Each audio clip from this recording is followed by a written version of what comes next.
Hello friends, मैं हूं नईम और आप सब देख रहे हैं अपना channel learn with engineer. Friends, आज हम लोग डिस्कस करेंगे इलेक्ट्रिकल एनालॉगस सिस्टम, इसका mathematical modelling of control system.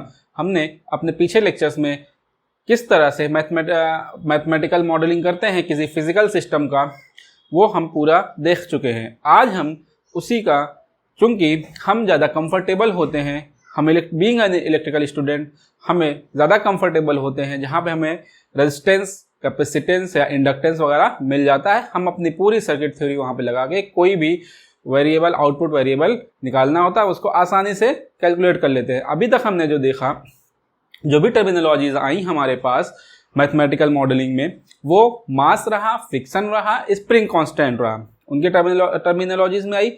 आज का हमारा जो ये टॉपिक है, अब इस जो ये टर्मिनोलॉजी है, जो इसमें मास, फ्रिक्शन और स्प्रिंग है, स्प्रिंग एलिमेंट है, हम इनको कन्वर्ट करके ले जाएंगे इलेक्ट्रिकल एनालॉगस सिस्टम में रेजिस्टेंस, कैपेसिटेंस और इंडक्टर के फॉर्म में, और फिर वहाँ पे आगे की प्रोसेस होगा जब सोल्यूशन हमें करना होगा उस सर्किट के लिए, उस मैथमेटिकल मॉडल के लिए। तो बेसिकली हमारा पर्पस क्या होता है एनालॉगस सिस्टम का?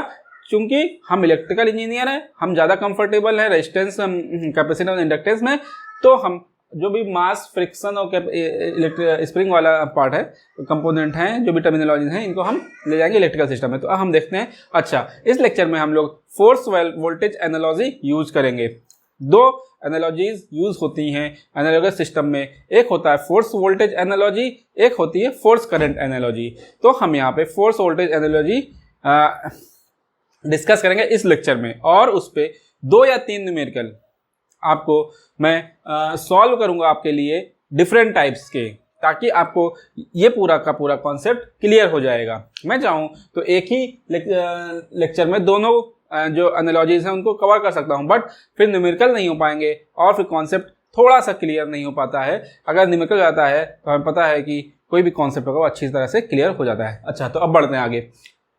पहले तो एनालॉगस सिस्टम क्या होता है? The system having similar mathematical models, मतलब जो भी हमारा मैकेनिकल सिस्टम है, मैथमेटिकल मॉडल है या पर फिजिकल मॉडल हमने बनाया, अब उसका हम एक इलेक्ट्रिकल मॉडल बनाएंगे, और दोनों के जो मैथमेटिकल मॉडल, मैथमेटिकल इक्वेशंस हैं, वो सिमिलर होने चाहिए। वही चीज़ है एनालॉगस सिस्टम। हम यहाँ पे कह रहे हैं फोर्स वोल्टेज एनालॉजी यूज करेंगे। अब देखते हैं, क्योंकि एक सिंपल सा केस लीजिए, फॉर लीनियर डिस्प्लेसमेंट सिस्टम। हम ये सब कुछ देख चुके हैं। अगर स्प्रिंग और डैम्पिंग एलिमेंट इस तरह कनेक्ट है, मास ये है, फोर्स Ft लगाया जा रहा है, डिस्प्लेसमेंट x है, और एक एंड पे ये फिक्स है। ठीक, तो हम इसके लिए जो हमने मैथमेटिकल मॉडल, मैथमेटिकल इक्वेशन निकाला था, वो ये आएगा, mx for linear displacement system, एक टोटल फोर्स ये आता है mx dash plus fx dash plus kx is equal to ft।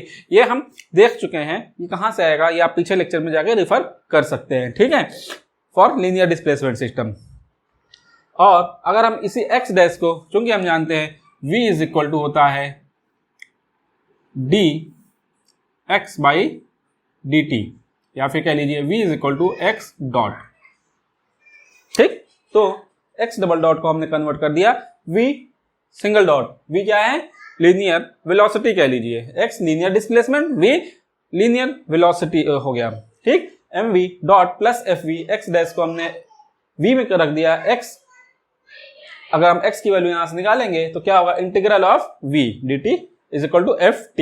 ये हमारा इक्वेशन निकल आता है लीनियर डिस्प्लेसमेंट सिस्टम के लिए। x लीनियरली डिस्प्लेसमेंट है। ठीक, इसी तरह हम एंगुलर डिस्प्लेसमेंट हमने पढ़ चुके हैं, वहां पे भी हमने देखा अगर इस तरह का सिस्टम होगा तो उसमें जो इक्विवेलेंट मैथमेटिकल मॉडल या मैथमेटिकल इक्वेशन आएगा वो इस तरह से आएगा, J theta double dash plus F theta dash plus K theta is equal to T. T क्या होता है? अप्लाइड टॉर्क, और थीटा क्या है? Displacement, angular displacement. इसी को हमने जैसे यहाँ पे लिखा, अब ओमेगा इज इक्वल टू क्या होता है? D theta by D T, या omega is equal to theta dot. Differential of theta, that is angular displacement, is called the angular velocity omega। Theta double dot मतलब हो गया omega single dot, theta dot मतलब omega, theta is equal to integral of omega dt, ये dt हो गया। ये हमने mathematical model हम ऑलरेडी देख चुके हैं। अच्छा, एक हम इलेक्ट्रिकल सर्किट लेते हैं, सिंपल इलेक्ट्रिकल सर्किट, जहाँ पे रेजिस्टेंस भी होगा, इंडक्टेंस है और कैपेसिटेंस है, तीनों सीरीज में है, और उसके क्रॉस, इन तीनों के क्रॉस वोल्टेज, इधर सीरीज में, इस कॉम्बिनेशन के क्रॉस में एक वोल्टेज अप्लाइड है ई टी, ईएमएफ अप्लाइड ई है, करंट फ्लो कर रही है आई।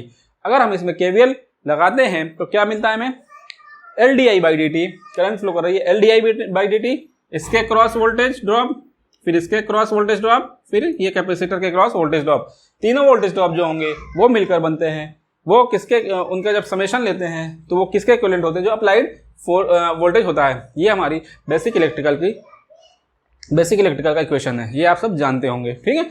L D I by D T plus R I, current L D I by D T plus R I, इसके क्रॉस वोल्टेज, प्लस इसके across voltage क्या आएगा, capacitor के across 1/c I D T is equal to E T. L I dot, D I by D T को हमने लिख दिया I dot के फॉर्म में, R I plus 1/c I D T is equal to E T.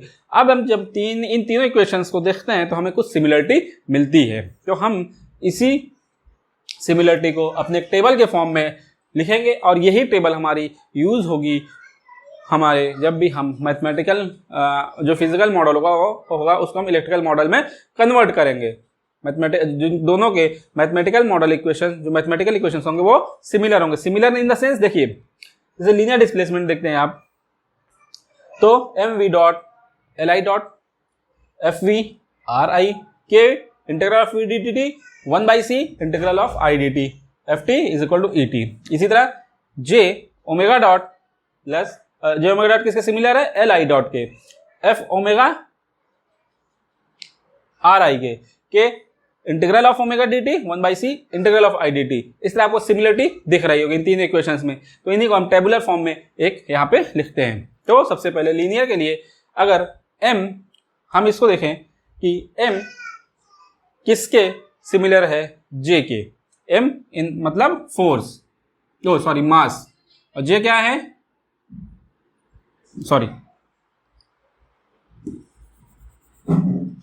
j is the moment of inertia. इस body में जो moment of inertia है वो j है, मान लीजिए इसको, ठीक है, j ये है, ओके। अब m सिमिलर j, और ये दोनों सिमिलर किसके दिख रहे हैं आपके, देखिए सिंगल डेरिवेटिव है, i डॉट भी सिंगल डेरिवेटिव है, ओमेगा भी सिंगल डेरिवेटिव है, और v डॉट भी सिंगल डेरिवेटिव है। तो m similar to j and similar to l inductance. या पहले यहां से हम चूंकि फोर्स वोल्टेज एनालॉजी ले रहे हैं, इसको लेते हैं, पहले हम पहला टर्म लिख लेते हैं, कैसे भी लिख सकते हैं आप, लेकिन इस फोर्स वोल्टेज एनालॉजी का मतलब क्या है पहले ये समझ लेते हैं कि हमने, देखिए फोर्स क्या है यहाँ पे, F है, Ft जो अप्लाइड फोर्स है लीनियर डिस्प्लेसमेंट में। यहाँ पे क्या है, टॉर्क है जो एंगुलर डिस्प्लेसमेंट में अप्लाइड है, जो एक्सटर्नल इनपुट है। Ft क्या है, सिस्टम पे नहीं डिपेंड कर रहा है, ये एक्सटर्नल इनपुट है। यहाँ पे टॉर्क क्या है, एक्सटर्नल इनपुट है, ये सिस्टम पे नहीं डिपेंड कर रहा है, जो भी इक्विपमेंट्स कंपोनेंट्स हैं इन पे कोई डिपेंडेंसी नहीं है। ऐसे ही ई क्या है, अप्लाइड वोल्टेज, ये इन पे डिपेंड नहीं कर रहा है, ये अप्लाइड वोल्टेज एक्सटर्नल इनपुट है। तो तीनों एक्सटर्नल इनपुट को जब हम सिमिलरिटी में देखेंगे तो क्या आएगा हमारे पास, लीनियर में हमें क्या मिल रहा है, F दैट इज फोर्स, यहाँ पे क्या मिल रहा है हमें, यहाँ पे टॉर्क, और इसके इक्विवेलेंट वोल्टेज मिल रहा है ET। इसीलिए इसे कहा जाता है फोर्स वोल्टेज एनालॉजी। जब हमने सीरीज कॉम्बिनेशन लिया L, R और C का, तो हमें जो एनालॉजी यूज करते हैं हम वो वोल्टेज एनालॉजी, मतलब जो एक्सटर्नल इनपुट है वो सिमिलर है। मैकेनिकल में फोर्स है, फोर्स और टॉर्क है, और इलेक्ट्रिकल में अप्लाइड इनपुट, अप्लाइड वोल्टेज है जो एक्सटर्नल इनपुट है। ठीक, यहां तक क्लियर हो गया होगा। अब हम जो कंपोनेंट्स हैं उनकी बात करते हैं, ठीक है। तो m क्या है, m सिमिलर टू, तीनों इक्वेशंस को देखते जाइएगा, first equation, second equation, third equation. m किसके करस्पॉन्डिंग है, j, और j की m और j किसके करस्पॉन्डिंग है इलेक्ट्रिकल सिस्टम में, l के। क्लियर है। अब f के किसके करस्पॉन्डिंग है, दैट इज डैम्पिंग एलिमेंट का फ्रिक्शन कांस्टेंट, यहां भी f क्लियर है। और यहाँ पे R दैट इज रेजिस्टेंस। अब इंटीग्रल पार्ट देखिए, के किसके क्या है, सिमिलर टू, देखिए लीनियर डिस्प्लेसमेंट और एंगुलर डिस्प्लेसमेंट एफ ओके तो बराबर ही है, सिमिलर ही है। और उसके बाद किसके करस्पॉन्डिंग है, के देखिए के मल्टीप्लायर है किसका, इंटीग्रल का। इसी तरह के यहाँ में इंटीग्रल, यहाँ तो ये 1/c के इक्विवेलेंट है। ओके, तीनों एलिमेंट आ गए। अब बचता क्या है, v dot, omega dot and i dot. मतलब v किसके जो वेलोसिटी हो किसके, चाहे वो लीनियर वेलोसिटी हो चाहे एंगुलर वेलोसिटी हो, वो किसके करस्पॉन्डिंग है, हमारी करंट के, जो हमारी करंट फ्लो हो रही है। क्लियर है। अच्छा v हो गया। अच्छा एक चीज अभी और रह जाता है x, जो लीनियर डिस्प्लेसमेंट या थीटा है, एंगुलर डिस्प्लेसमेंट वो क्या है। अगर यहां से देखिए v x डॉट और ये v या dx/dt, अगर हम इलेक्ट्रिकल में ले जाते हैं v की जगह पे हमने i क्या होता है, इलेक्ट्रिकल, चूंकि हमने कहा v इज करस्पॉन्डिंग या सिमिलर टू i, अगर हम i किसका डेरिवेटिव होता है, dq/dt, चार्ज का होता है, आपको ये पता होगा, i is equal to dq/dt। अब q x और थीटा आपको कुछ सिमिलरिटी दिख रही है, तो डिस्प्लेसमेंट x फिर angular displacement theta electrical system में किससे करस्पॉन्डिंग है, q के। तो ये हमारी टेबल तैयार हो जाती है। देखिए और कुछ तो नहीं रह गया, मास भी हो गया, डिस्प्लेसमेंट भी हो गया, फ्रिक्शन कांस्टेंट भी हो गया, स्प्रिंग कांस्टेंट भी हो गया, फोर्स भी हो गया। इसी तरह मोमेंट ऑफ इनर्शिया भी हो गया, थीटा एंगुलर डिस्प्लेसमेंट भी हो गया, फ्रिक्शन कांस्टेंट भी हो गया, स्प्रिंग कांस्टेंट भी हो गया, सब हो गया। ठीक, तो ये हमारी फोर्स वोल्टेज एनालॉजी की तहत एनालॉगस सिस्टम बनता है। क्लियर है कि अगर हमें किसी मैथमेटिकल मॉडल को, जो मैथमेटिकल मॉडल है इनको अगर हमें अब इलेक्ट्रिकल मॉडल में कन्वर्ट करना है तो हमें इस टेबल का सहारा लेना पड़ेगा। ठीक है, तो अब हम लोग इस पे 2 या 3 न्यूमेरिकल करेंगे। मैं यहाँ ज्यादा से ज्यादा आपको न्यूमेरिकल करवा रहा हूं ताकि यहाँ पढ़ने के बाद आपको कहीं भी और जाने की जरूरत न पड़े इस टॉपिक को लेकर, जो भी मैं टॉपिक पढ़ाता हूं। तो यहाँ तक आई होप कि जो मैंने यहाँ पे समझाया आपको पूरी तरह समझ में आ गया होगा। अगर कहीं पे कोई डाउट या कंफ्यूजन है तो न्यूमेरिकल देखते जाइए, वहां पे आपको पूरा क्लियर हो जाएगा। फिर भी कहीं रह जाता है तो मुझे कमेंट बॉक्स में कमेंट करिएगा। ठीक है, तो अब हम लोग इसको हटा के अब एक लेते हैं उसके लिए अब न्यूमेरिकल लेते हैं। ठीक है फ्रेंड्स, तो अब हम लोग मूव करते हैं अपने न्यूमेरिकल की ओर। फ्रेंड्स कंसीडर दिस क्वेश्चन, ये हमारा यहाँ पे K2, यहाँ पे हमारा मैथमेटिकल फिजिकल मॉडल दिया हुआ है, अब हमें इसे एनालॉगस इलेक्ट्रिकल मॉडल में कन्वर्ट करना है। तो कैसे कन्वर्ट करेंगे, अब देखिए, using force voltage analogy, using FV analogy. ठीक है, तो सबसे पहले हम इसका मैथमेटिकल मॉडल लिखेंगे। ठीक है, इस फिजिकल मॉडल के लिए पहले हम मैथमेटिकल मॉडल लिखेंगे। तो हमने ये एक्सरसाइज तो पीछे लेक्चर में कर रखी है कई बार, तो पहले देख लेते हैं हम। अगर चाहे x1 is greater than x2 ले लीजिए, और चाहे x2 is greater than x1 ले लीजिए, कुछ भी ले लीजिएगा। Late x1 is greater than x2 हो गया। क्लियर है, सपोज करिए। तो इसमें अब जो रिस्ट्रेनिंग फोर्सेस लगेंगे वो कैसे लगेंगे, ये आप सब ये सारी चीजें आप पहले भी देख चुके हैं। तो इस साइड में लगेगा K2 x2, क्यों, क्योंकि लीनियर डिस्प्लेसमेंट x2 से संबंधित है, करस्पॉन्डिंग है। और जो ये फ्रिक्शन फोर्स लगेगा वो किधर लगेगा, F2 x2 डॉट। क्लियर है, इसी तरह इस साइड में लगेगा राइट टू लेफ्ट, क्योंकि डिस्प्लेसमेंट इस साइड में है, लेफ्ट टू राइट है, तो हमारा जो फ्रिक्शन फोर्स लगेगा वो राइट टू लेफ्ट लगेगा, F1 x1 डॉट। क्लियर है ये चीज, ये हो गया। अब इन दोनों पे एलिमेंट पे क्या कैसे फोर्स लगेगा, हमने माना x1 is greater than x2, that mean tension है, तो इसमें जो रिस्ट्रेनिंग फोर्स लगेगा कैसे लगेगा, कंप्रेसिव लगेगा। इस तरह से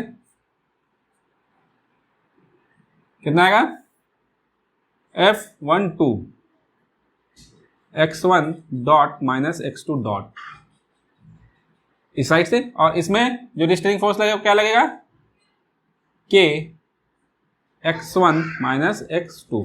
ये क्लियर है? अब हम मैथमेटिकल मॉडल या मैथमेटिकल इक्वेशन आराम से लिख सकते हैं। लिखिए फिर धड़ाक से।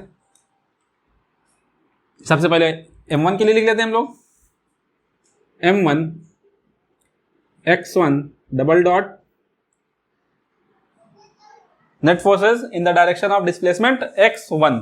क्या आएगा? m1 x1 double dot is equal to, सबसे पहले ft है उसी डायरेक्शन में, अपोजिट डायरेक्शन में कौन कौन से हैं? f1 x1 डॉट है minus f12 x1 dot minus x2 dot, फिर minus k12 x1 minus x2। ये है, क्लियर है? अब इसको सबको इधर ले जाते हैं हम लोग। m1 x1 double dot plus f1 x1 dot plus f12 x1 dot minus x2 dot plus k12 x1 minus x2। Clear है? That is ft। क्लियर? अब ये गया क्वेश्चन 1। x2 के लिए net force in the direction of x2, displacement x2, m2 x2 double dot is equal to, क्या है? कौन कौन से फोर्सेस इसमें है, इस साइड में है? देखिए डिस्प्लेसमेंट लेफ्ट टू राइट, तो पहले वो फोर्सेस जो लेफ्ट टू राइट है कौन कौन से हैं? m2 x2 डबल डॉट हो गया इज इक्वल टू f12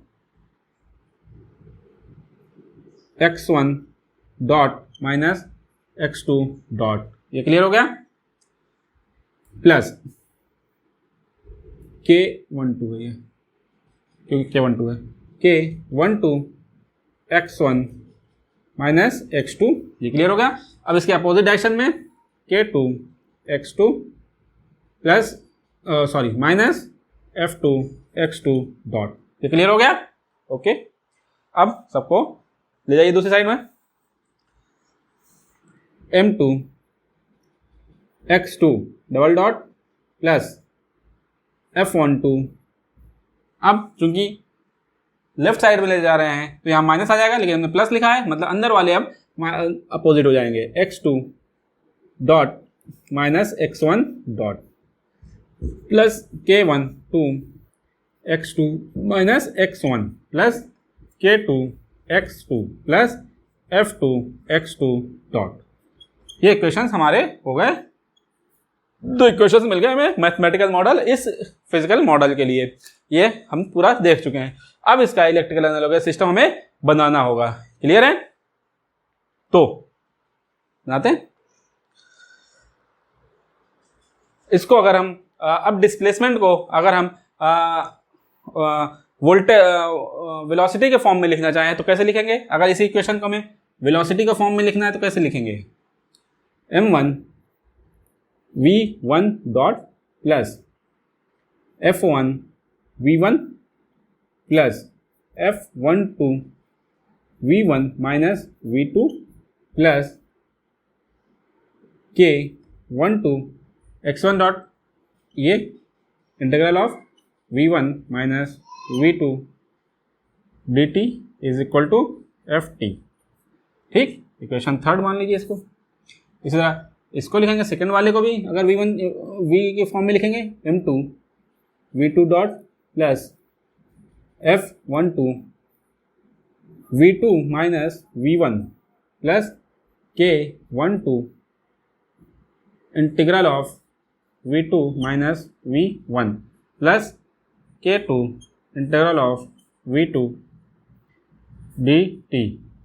यहाँ भी dt है, यहाँ पहुँचे ना, हाँ, plus f2v is equal to 0, fourth equation. अब मैं इसको उस टेबल जो हमने अभी टेबल पीछे बनाई थी उससे इलेक्ट्रिकल में रख सकते हैं। इलेक्ट्रिकल हमें इक्वेशंस अगर निकालने हैं, इलेक्ट्रिकल इक्वेशंस लिखना है, इसका अगर सिमिलर मॉडल ही हमें इलेक्ट्रिकल, मतलब ये मैथमेटिकल मॉडल हो गया, फिजिकल मॉडल का मैथमेटिकल। अब इसको हमें इलेक्ट्रिकल जो इक्वेशंस निकालने हैं वो एनालॉगस इलेक्ट्रिकल इक्वेशन जो निकालने हैं, लिखने हैं, वो कैसे लिखेंगे? याद करिएगा, पीछे जाइएगा जरा सा और चेक करिएगा जो हमने करस्पॉन्डिंग इलेक्ट्रिकल टर्मिनोलॉजीज यूज करी थी, अगर उसको हम लिखेंगे तो ऐसे आएगा।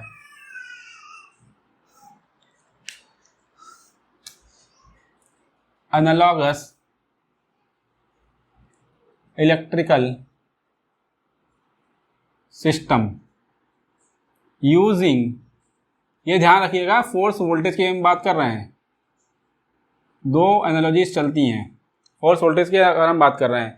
तो M1 किसके करस्पॉन्डिंग था? ध्यान करिएगा, M1 करस्पॉन्डिंग है आपके इंडक्टर के L1 के, L1। इक्वेशन थर्ड से बात करते हैं हम, ठीक। V किसके करस्पॉन्डिंग था? याद है, V करस्पॉन्डिंग था I के, और X किसके करस्पॉन्डिंग था? Q के। टेबल याद करिएगा, ठीक है। अब V डॉट है तो L1 I1 डॉट, ठीक। F किसके करस्पॉन्डिंग था? फ्रिक्शन रेजिस्टेंस के R1, और V1 किसके? I1। फिर F12 किसके corresponding? R12। V1 minus V2 है, I1 माइनस I2 हो गया। फिर K12, K किसके करस्पॉन्डिंग था? 1/C, 1/C I1 minus I2, और ये किसके करस्पॉन्डिंग था? फोर्स अप्लाइड EMF के, ET। क्लियर है? इक्वेशन नंबर हो गया 5। क्लियर? अब इसी तरह फोर्थ इक्वेशन को अगर हम लिखेंगे तो क्या हमें मिलेगा? एनालॉगस इलेक्ट्रिकल अगर इक्वेशन लिखेंगे हम इसके लिए तो क्या हमें मिलेगा? मिलाइए, L2 I2 dot plus F12 R12, V2 minus V1 है तो I2 माइनस I1। क्लियर है? प्लस K12 है तो 1/C12 I2 माइनस I1। ठीक है, यहां तक पहुंचे। प्लस K2 1/C2, और V2 किसके बराबर? I2 के बराबर। I2 करस्पॉन्डिंग, बराबर नहीं, करस्पॉन्डिंग या सिमिलर। F2 किसके बराबर? किसके करस्पॉन्डिंग? R2 के करस्पॉन्डिंग। और V क्या है? ये V2 या V1 होगा ना, ये V2 F2 कहाँ गया? दो के लिए ना, F2 एंड ये हो गया V2। देखिएगा F2 X2 डॉट, तो ये V2 हो गया, V2 I2 के करस्पॉन्डिंग हो गया। ये हमें मिल गया इक्वेशन नंबर 6। ठीक है, तो ये देखिए, पहले हमने फिजिकल मॉडल से मैथमेटिकल मॉडल में ले आए, फिर उसके करस्पॉन्डिंग हमने electrical analogous system FV analogy, force voltage analogy थी, उसका यूज करके हमने अब इसको इलेक्ट्रिकल इक्वेशंस में कन्वर्ट कर लिया। अब हम इलेक्ट्रिकल इक्वेशन से अपनी सर्किट बनाएंगे। ठीक, अब इलेक्ट्रिकल सर्किट बनाएंगे उसकी। ठीक, तो अब हमें इनका हमें यूज करके इलेक्ट्रिकल सिस्टम, ये दो इक्वेशंस हमें मिले हैं इलेक्ट्रिकल इक्वेशन, इनका यूज करके हमें अब इलेक्ट्रिकल सर्किट्स बनानी है। ठीक, फिर चलिए इसको हटा देते हैं यहां से, ये दो इक्वेशंस हैं, बाकी सब हटा देते हैं।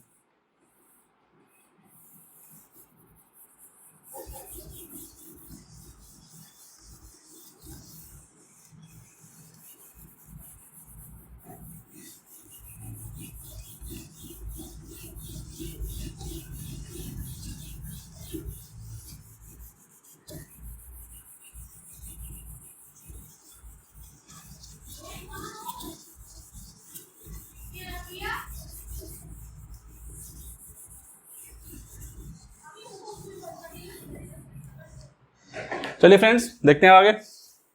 देखिए यहां पे कितनी करंट्स हैं? I1 और I2 दो करंट्स हैं, तो जितने डिस्प्लेसमेंट, ध्यान दीजिएगा, जितने डिस्प्लेसमेंट उतने करंट्स, या जितनी डिस्प्लेसमेंट उतनी वेलोसिटी, और वेलोसिटी का करस्पॉन्डिंग करंट। तो I1 I2 है, x1 x2 है, तो इसके करस्पॉन्डिंग जो हमारे करंट्स आएंगी वो आएंगी दो currents I1 I2 x1 x2 के corresponding I1 and I2 currents आएंगी। तो हमें यहाँ दो करंट्स हैं, हम यहाँ पे लूप सिस्टम बनाएंगे, लूप इलेक्ट्रिकल लूप बनाएंगे, ठीक है। तो हमें यहाँ पे दो लूप बना दीजिए, दो करंट्स हैं x1 x2 करस्पॉन्डिंग टू या इसे कह लीजिए, चलिए कोई बात नहीं, x1 x2 है, दो है डिस्प्लेसमेंट, तो v1 v2 हो गया। तो इसका मतलब I1 I2 two currents, that is two currents, that is two loops, loop currents कह लीजिए, दो लूप करंट हमें मिलनी है, ठीक है। तो अब हम दो लूप बनाते हैं। सबसे पहले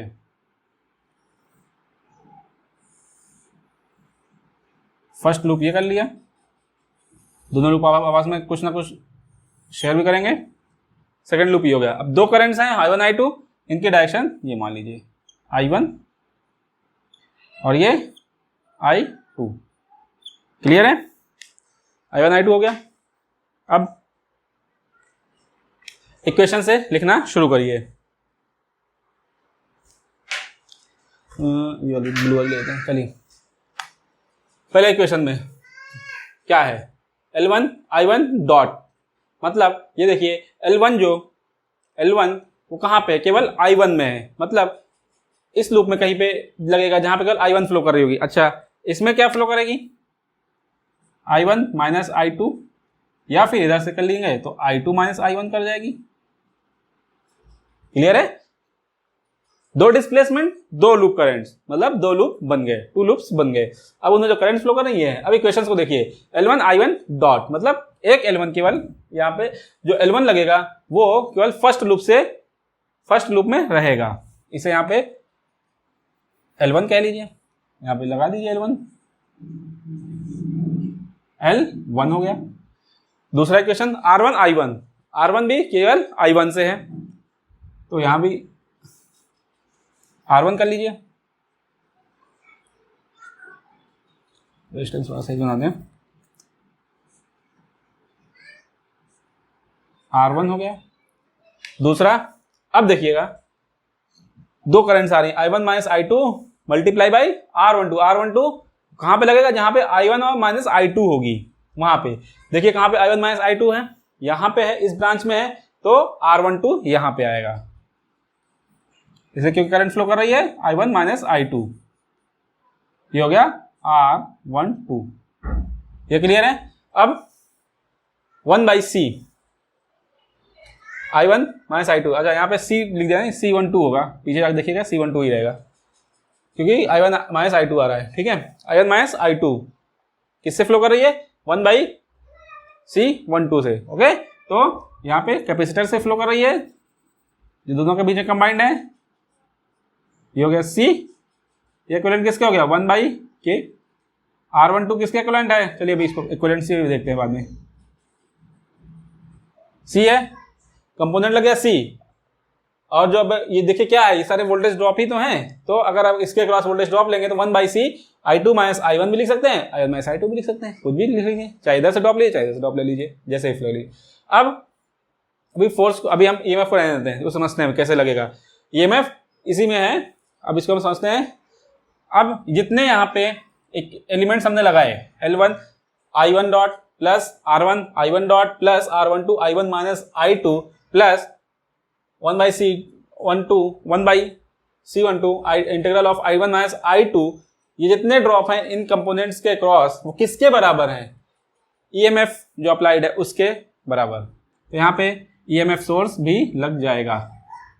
अब बात करेंगे, अभी थोड़ी देर बात करेंगे इसकी पोलैरिटी के लिए, ये क्रुशियल है, बाकी सब देख लेते हैं, उसको भी हम देखेंगे थ्रू आउट डिटेल में समझ के, ठीक है। अब दूसरे क्वेश्चन पे आते हैं, L2 लगाते हैं, I2 डॉट से केवल करस्पॉन्डिंग है, ये केवल उसी में है जहां पे केवल I2 फ्लो कर रही है,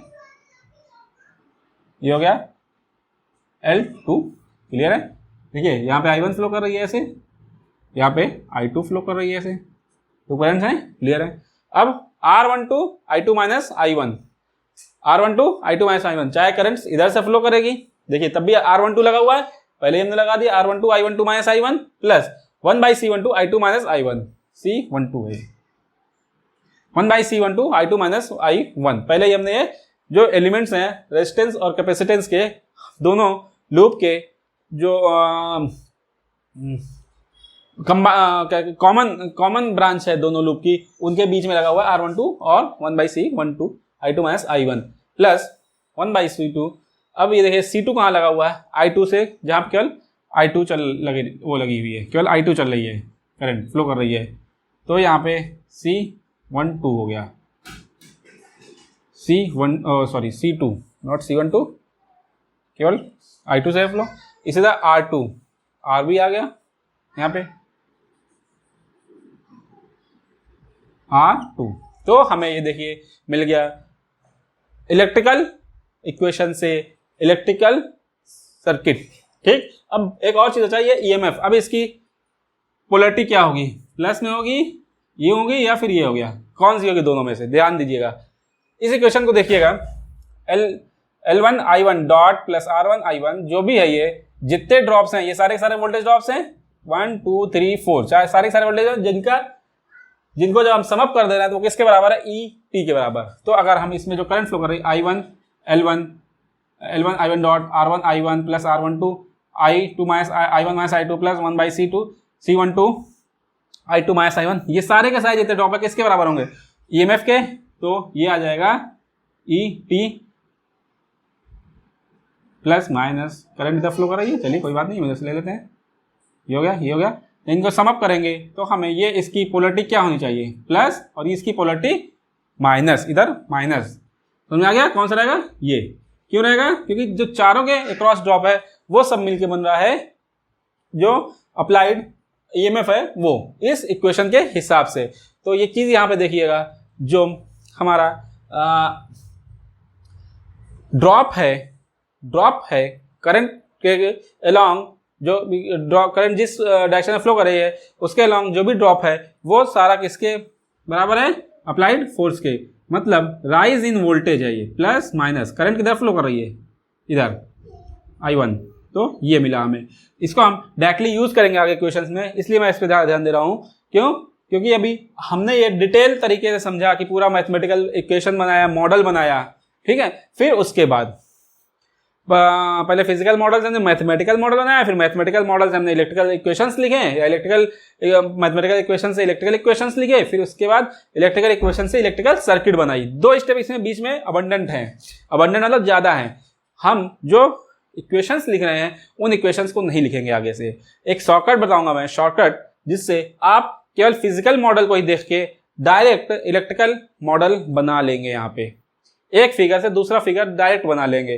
कुछ चीजें ध्यान में रखनी होंगी, जो इनके करस्पॉन्डिंग एलिमेंट्स हैं उनको ध्यान में रखना होगा, और जो अप्लाइड फोर्सेज हैं, अप्लाइड EMF हैं, वो किस डायरेक्शन में, उसकी पोलैरिटी क्या होगी, उसको जरा सा ध्यान में रखना होगा। बस इतना सा रखना है, आप तुरंत बना लेंगे, ठीक है। तो करंट जिस डायरेक्शन में फ्लो हो रही है उसकी में राइज इन वोल्टेज, मतलब -2 प्लस फ्लो होगी, इस तरह से EMF की पोलैरिटी होगी, ठीक है। तो देखिए EMF की पोलैरिटी इसी तरह होगी कि जो करंट की डायरेक्शन है वो -2 प्लस, माइनस से एंट्री करेगी और प्लस से एग्जिट करेगी। ये चीज ध्यान में रखिएगा, आपको आगे आएगा। अब हम लोग एक और न्यूमेरिकल लेते हैं जिसमें ये मैथमेटिकल इक्वेशंस या इलेक्ट्रिकल इक्वेशंस नहीं लिखेंगे, डायरेक्ट फिजिकल मॉडल या फिजिकल मॉडल जो हमारा फिजिकल डायग्राम बना हुआ था उससे डायरेक्ट ये इलेक्ट्रिकल सर्किट बना देंगे, ठीक है। तो हम लोग मूव करते हैं अपने सेकेंड क्वेश्चन की ओर। Friends, consider this question. ये हमारा एक फिजिकल मॉडल बना हुआ है। अब हमें इसे इलेक्ट्रिकल मॉडल में, एनालॉगस इलेक्ट्रिकल मॉडल में कन्वर्ट करना है यूजिंग फोर्स वोल्टेज एनालॉजी। तो मैंने आपसे कहा था मैं शॉर्टकट तरीका बताऊंगा। अब इसमें मैथमेटिकल जो 2 स्टेप्स थे, मैथमेटिकल मॉडल या मैथमेटिकल इक्वेशंस जो हमने लिखे थे पहले फिजिकल मॉडल के लिए, फिर उससे हमने इलेक्ट्रिकल इक्वेशंस लिखे, फिर उस इलेक्ट्रिकल सिस्टम से हमने इलेक्ट्रिकल सर्किट डायग्राम बनाया था। लेकिन अब हम इससे डायरेक्ट इलेक्ट्रिकल सर्किट डायग्राम बनाएंगे। उनमें कुछ चीज़ें याद में रखना ज़रूरी है, जहन में रखना ज़रूरी है, या कह लीजिए ये जो उनके रूल्स हैं वो हैं कि जब भी हम यूज़ करेंगे अपनी टेक्निक को, उसमें क्या करेंगे कि सबसे पहले all displacement must be in same direction as applied force.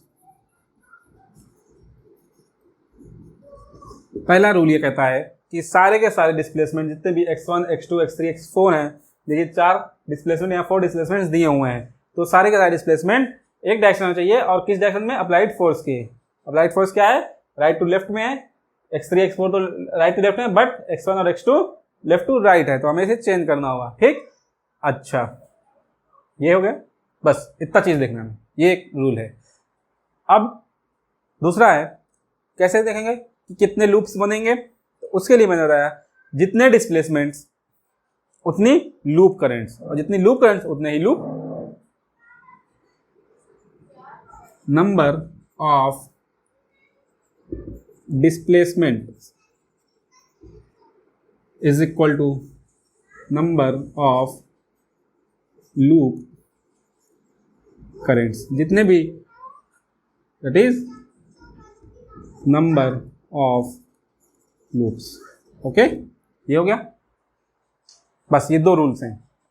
जितने भी डिस्प्लेसमेंट सारे सारे सेम डायरेक्शन में और अप्लाइड फोर्स की। तो अब अगर इस इक्वेशन, इस एग्जांपल में हमें देखिए, इसमें हमें पहला नियम क्या है? All displacement must be in the same direction और अप्लाइड फोर्स के डायरेक्शन में। x3 x4 तो है, बट x1 और x2 अपोजिट डायरेक्शन में है, तो इसके लिए हम क्या करेंगे? कंसीडर करेंगे x1 डॉट सेम डायरेक्शन में अप्लाइड फोर्स के।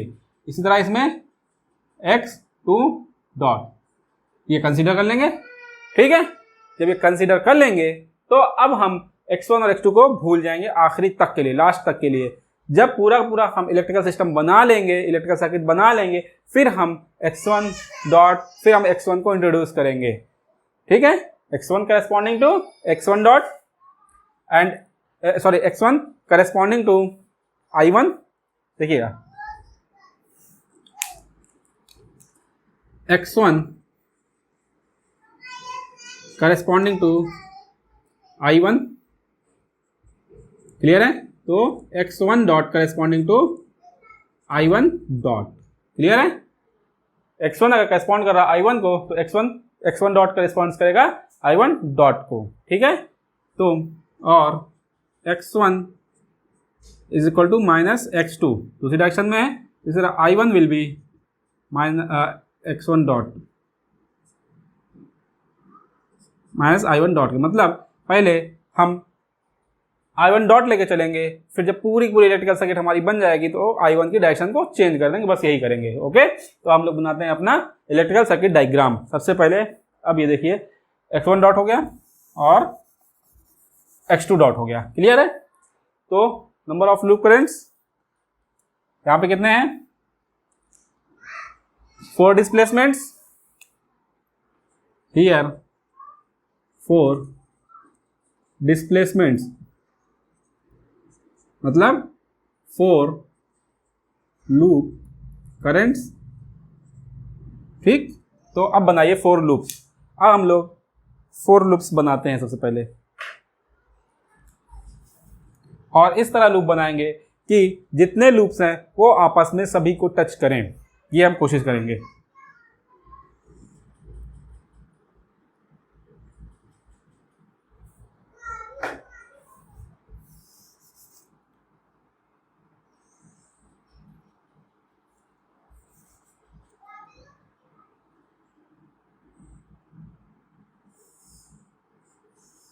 ये बना दिया फर्स्ट लूप, एक लूप 1 2 3 एंड ये 4। देखिए फर्स्ट लूप डायरेक्शन मान लीजिए I1 डॉट, ध्यान रखिएगा I1 नहीं है, I1 डॉट है, क्योंकि हमने डायरेक्शन चेंज की हुई है। ये किसके डायरेक्शन में है? फोर्स के डायरेक्शन में। ये I2 डॉट, दूसरा लूप, ये तीसरा लूप I3 और ये फोर्थ लूप I4। क्लियर है? ये देखिए 4 लूप हमने बनाया है, 4 लूप्स, 1 2 3 एंड 4, और सभी आपस में टच कर रहे हैं।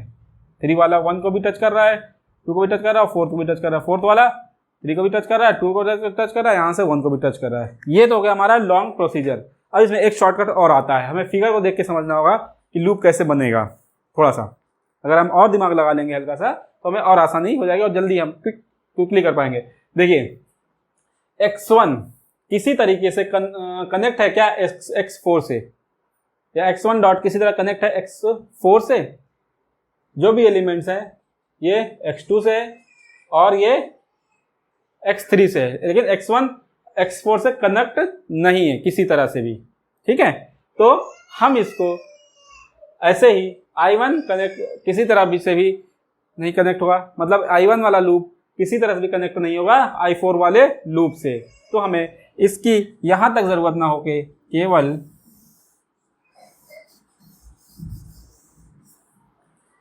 यहां तक हो सकती है। देखिए देखते जाइएगा, हो सकती है, ये ना रिडक्शन टेक्निक एक तरह से कह दीजिए। ये हो गया I4, हमें 1 से 1, एक मिनट अभी एक बार और देख लेते, दिखा देते हैं आपको।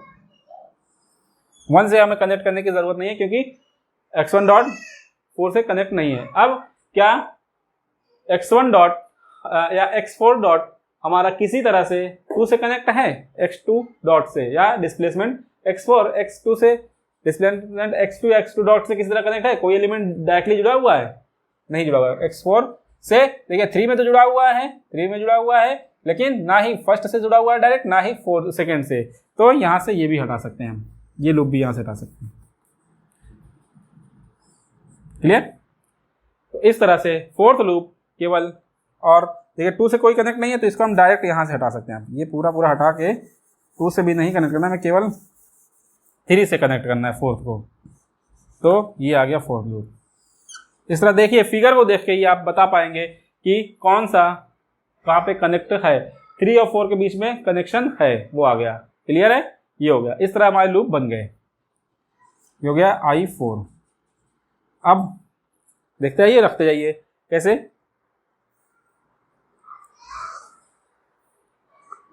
ये सबसे पहले x1, पहले वाले लूप को पकड़ते हैं हम लोग। करस्पॉन्डिंग I1 डॉट के करस्पॉन्डिंग देखिए क्या क्या है। x1 पे सबसे पहले अप्लाइड फोर्स है, x1 डॉट पे सबसे पहले अप्लाइड फोर्स है, फिर m1 है, m1 इससे कनेक्ट है x1 डॉट से, तो m1 हम बना देते हैं। m1 किससे कनेक्ट है? केवल x1 डॉट से। तो हम यहाँ पे m1 किसके करस्पॉन्डिंग था, याद है? अच्छा एक चीज ध्यान रखिएगा, देखिए फ्रिक्शन जो है, कैसे याद करने का तरीका, जो एलिमेंट्स है, फ्रिक्शन का रेजिस्ट कर रहा है, तो फ्रिक्शन किससे करस्पॉन्डिंग हुआ? रेजिस्टेंस के। फोर्स वोल्टेज एनालॉजी की एक ट्रिक बता रहा हूँ, ये मेरी खुद की ट्रिक है, ये कोई ऐसी स्टैंडर्ड ट्रिक नहीं है, ये मैंने खुद की बनाई हुई है, अपने लिए यूज करता हूँ। आपको बता दे रहा हूँ कि फ्रिक्शन एलिमेंट है, फ्रिक्शन कर रहा है, मतलब रेजिस्ट कर रहा है, दैट मीन्स रेजिस्टेंस। ठीक। कैपेसिटेंस देखिए, स्प्रिंग कैपेसिटेंस बनी हुई, स्प्रिंग बनी हुई है, कैपेसिटेंस भी लगभग स्प्रिंग की तरह ही लगभग ऐसे कर लेते हैं हम लोग। अब टेढ़ा मेढ़ा ये 2 बन गया। तो हमने स्प्रिंग को किससे किया? कैपेसिटेंस से, और स्प्रिंग करस्पॉन्डिंग किसके? कैपेसिटेंस के। इसी तरह m जो बचता है लास्ट, मास जो बचता है किसके करस्पॉन्डिंग हुआ है? उसके आपके इंडक्टेंस के। ठीक है, तो इस तरह कुछ याद रखिएगा। स्प्रिंग कैपेसिटेंस है SC, मास ml, ठीक है, और फ्रिक्शन FR, बस। ठीक है, ओके। अब m1 किससे कनेक्ट कर? ये L1, ये हो गया L1 से कनेक्टेड है। L1 किससे किस लूप में? केवल I1 के लूप में, I1 डॉट के लूप में। इस तरह F1 किस लूप में है? केवल और केवल I1 डॉट के लूप में है। तो ये हो गया R1। ठीक है, देखिए ये हो गया, ये हो गया।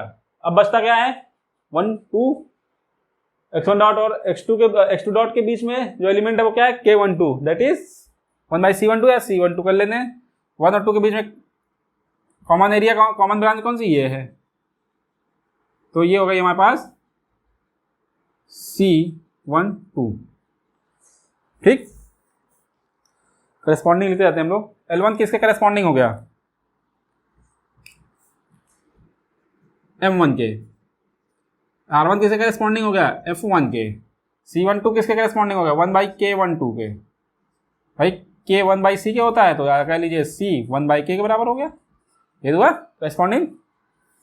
ठीक, अब 1 और 2 के बीच में और कोई कंबाइन और कोई कॉमन ब्रांच में कोई एलिमेंट नहीं। 1 और 3 के बीच में देखते हैं कौन सा कॉमन एलिमेंट है, K13 एलिमेंट है। K13 मतलब C13, यहां पे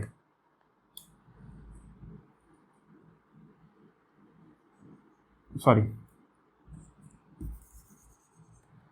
यहां C है 1 और 3 के बीच में। 1 फर्स्ट लूप से थर्ड लूप, इसके बीच में C13 दैट इज 1/K13, इसके करेस्पॉन्डिंग है। ठीक है, अब देखिए फर्स्ट लूप जो था या फर्स्ट डिस्प्लेसमेंट, उससे कौन कौन सा एलिमेंट कनेक्ट थे, M1 कनेक्ट था, M1 का हो गया, F1 कनेक्ट था, R1 हो गया, K12 था 1 और 2 के बीच में, C12 हो गया, K13 के बीच में था, ये हो गया। अब दूसरे डिस्प्लेसमेंट या दूसरे लूप की तरफ हम लोग बढ़ते हैं। तो x2 डॉट से क्या क्या कनेक्ट है, देखिए x2 डॉट और x1 डॉट के बीच में कोई कॉमन K12 हमने पहले ही लिख लिया है C12। ठीक, अब x2 डॉट और x3 वाली डिस्प्लेसमेंट के बीच में कुछ है कॉमन F23, मतलब सेकेंड लूप और थर्ड लूप के बीच में जो कॉमन है वो क्या आ रहा है, F23 मतलब R23, second loop and third loop. ये यहां पे आएगा ये रेजिस्टेंस,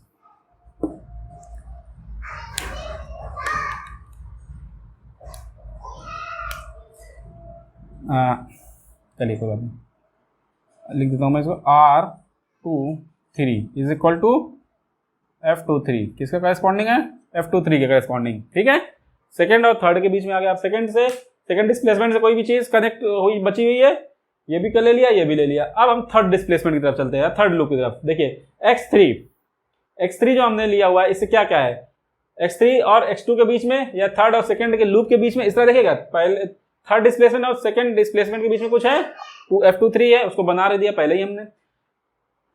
थर्ड डिस्प्लेसमेंट और फर्स्ट डिस्प्लेसमेंट के बीच में कुछ है, K13 है।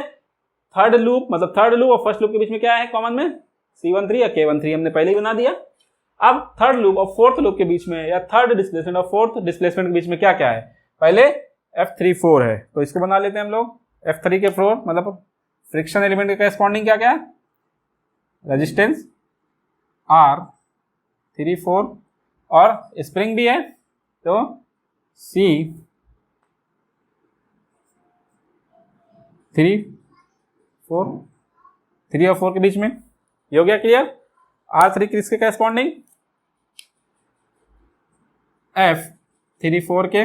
C34 किसके करेस्पॉन्डिंग, 1/K34 के।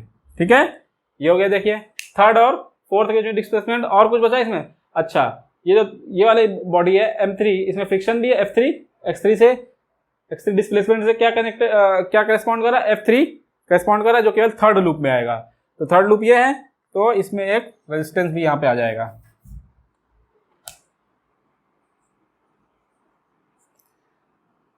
F3 that is equal to R3।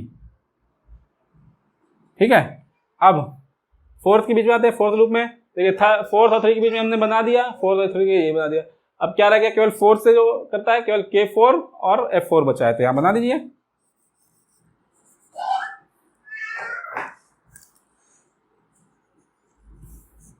K4 के लिए F4 के लिए R4, K4 के लिए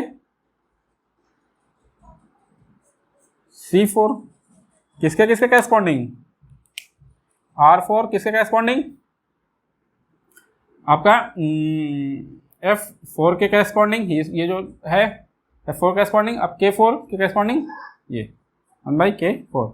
देखिए आपने कितनी आसानी से ये जो फिजिकल मॉडल से डायरेक्ट बना दिया आपने, इलेक्ट्रिकल सर्किट डायरेक्ट आपने बना दिया। ठीक है, तो ये समझ में आएगा आपको कि किस तरह से हम ये बनाते हैं। अब जब प्रैक्टिस करेंगे तो आपको बखूबी समझ में आ जाएगा। ध्यान में बस रखना है कि जो हमारे फ्रिक्शन एलिमेंट हैं, फ्रिक्शन कांस्टेंट है, स्प्रिंग कांस्टेंट है, और जो मास बॉडी है, मास है, वो किस तरह से हमारा करेस्पॉन्ड कर रहा है इलेक्ट्रिकल सिस्टम में जो कंपोनेंट्स है, रेजिस्टेंस, इंडक्टेंस और कैपेसिटेंस। ये तो हमने लीनियर डिस्प्लेसमेंट की बना लिया। इसी तरह अगर हम एंगुलर डिस्प्लेसमेंट के लिए भी बनाएंगे तब भी हमें इसी तरह मिलेगी, वहाँ भी एनालॉजी इसी तरह हम इलेक्ट्रिकल सिस्टम बना सकते हैं। तो फ्रेंड्स, अच्छा एक और कर सकते हैं हम लोग।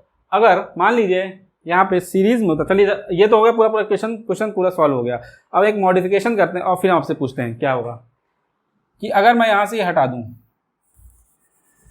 अगर मैं ये यहाँ से एलिमेंट हटा दूँ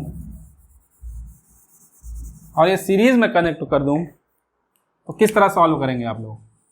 ये हटा दिया और सीरीज में कनेक्ट कर दिया तो आप सॉल्व कर पाएंगे इसको। डिस्प्लेसमेंट्स आपको कितने मिल रहे हैं, x1 x3 एंड x4 है। सीरीज में आ गया क्योंकि हमने पिछले लेक्चर में देखा था कि अगर कोई किसी भी एलिमेंट के दोनों साइड में हमें डिस्प्लेसमेंट मिलना चाहिए। इसके उस साइड में तो है और इसके इस साइड में है, लेकिन बीच में कहीं नहीं है। तो हमें क्या कहा था, मास बॉडी इंट्रोड्यूस करेंगे और एक नया डिस्प्लेसमेंट इंट्रोड्यूस करेंगे।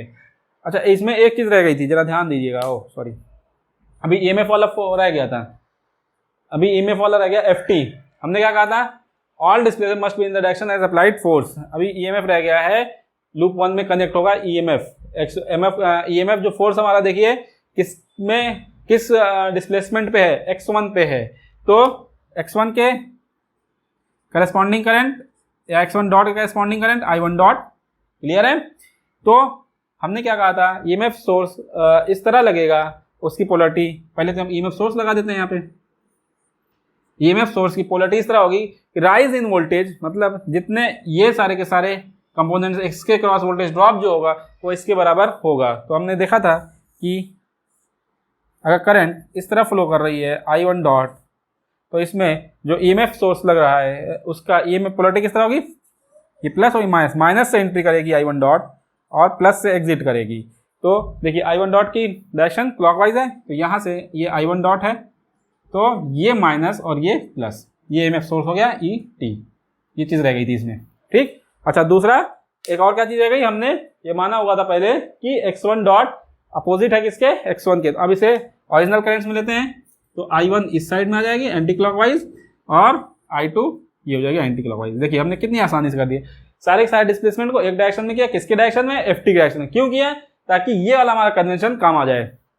ये राइज इन वोल्टेज ड्रॉप, जो राइज इन वोल्टेज होगा, राइज इन वोल्टेज जो करंट फ्लो करेगी हमारी लूप करंट, वो इस तरह फ्लो करेगी कि EMF सोर्स के निगेटिव टर्मिनल से एंट्री करेगी और पॉजिटिव टर्मिनल से एग्जिट करेगी। इसे कहते हैं राइज इन वोल्टेज। ओके, इसलिए हमने सभी के सभी एक डायरेक्शन में किया था, वो भी अप्लाइड फोर्स के डायरेक्शन में। अब जो हमने पहले x1 के अपोजिट x1 डॉट लिया था, फिर से हमने कन्वर्ट कर दिया I1 डॉट के अपोजिट I1 में कर दिया। ये हमारी सॉल्यूशन होगा इसका। अच्छा, अब जो हम अभी बात कर रहे थे कि अगर यहाँ पे ये एलिमेंट नहीं होगा तो क्या करेंगे हम लोग। अगर यहाँ पे नहीं होगा, हमें एक यहाँ पे इंट्रोड्यूस करना पड़ेगा M करके, M3 कर लीजिए या 2 कर लीजिए, 2 कर लीजिए। और यहाँ पे एक फिर डिस्प्लेसमेंट हम लेंगे x2 का सेम डायरेक्शन में, ठीक।